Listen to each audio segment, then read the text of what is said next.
તો સમાચારમાં આગળ વાત કરીએ હિંમતનગરની તો હિંમતનગર શહેરમાંથી પસાર થતા નેશનલ હાઈવેના સર્વિસ રોડની હાલત અત્યંત ખરાબ જોવા મળી રહી છે।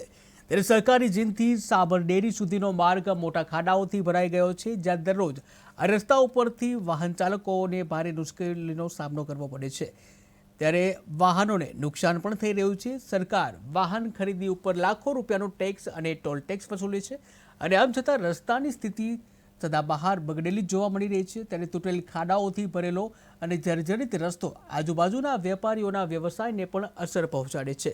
સ્થાનિક લોકો અનેક વખત રજૂઆતો કરી ચૂક્યા છે, પરંતુ આમ છતાં પણ તંત્ર તરફથી હજુ સુધી કોઈ પણ પગલાં ભરવામાં આવ્યા નથી।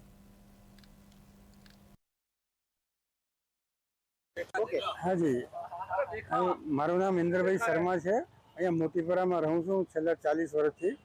આ પુલનું કામ તો થઈ ગયું, પણ જે સર્વિસ રોડ છે ને એમાં અત્યારે એટલી બધી તકલીફ છે અમને ત્યાંથી અહીં આવવામાં તો ના પૂછો વાત। ખાડા પડી ગયા છે, પાણી ભરાઈ રહ્યું છે, અને મહેરબાની કરીને આ રસ્તો જલ્દી દુરસ્ત થાય, જરાક ઠીક થાય એવી અમારી ઈચ્છા છે। જો સરકારને તમે લોકો રજૂઆત કરો તો આપણું પાણીનો નિકાલ કરવો જોઈએ। પાણીનો કંઈ નિકાલ દેખાતો નથી। છેલ્લા 3 વર્ષથી પાણીની ભાનગડ અહીંયા મોતીપરામાં અમારે ઊભી થયેલી છે। તો મહેરબાની કરે સરકાર તો સારી વાત છે। નામ તો પહેલા હલો સાહેબ, અહીંયા 7 વર્ષથી આ બ્રિજનું કામ ચાલે છે। બ્રિજનું કામ તો સરસ કર્યું, ઉપર થઈ ગયું, પણ અમારી સર્વિસ રોડમાં જે એ લોકો રોડ બનાવ્યા છે, આવવા જવા માટે એટલી તકલીફ પડે છે અમને। અહીંયા ખાડા 2-2 ફૂટના ખાડા પડેલા રોડ પર અમારે તકલીફ બહુ પડે છે। પાર્કિંગની સમસ્યા છે, સામેથી ગાડીઓ આવે છે।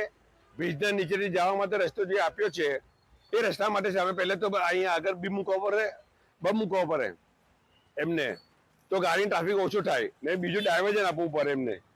પહેલે રસ્તા બનાવવા પડે, રસ્તા છે એની પાર્કિંગ વ્યવસ્થા નથી અહીંયા, અને રસ્તામાં આવવા જવાની ગાડીઓ માટે કેટલા ખાડા પડે છે મોટા મોટા, ને તકલીફ અમને પડે છે। અમારા વાહનો ક્યાં પાર્ક કરવાના?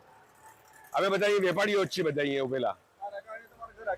અમારા કારણે અમારા ઘરેગીઓમાં અસર પડે છે, ગાડીઓ ઊભી રહેતી નથી। વેપાર કઈ રીતે કરો છો મને? ને આ રોડ તાત્કાલિક તૈયાર કરવા વિનંતી છે તમને।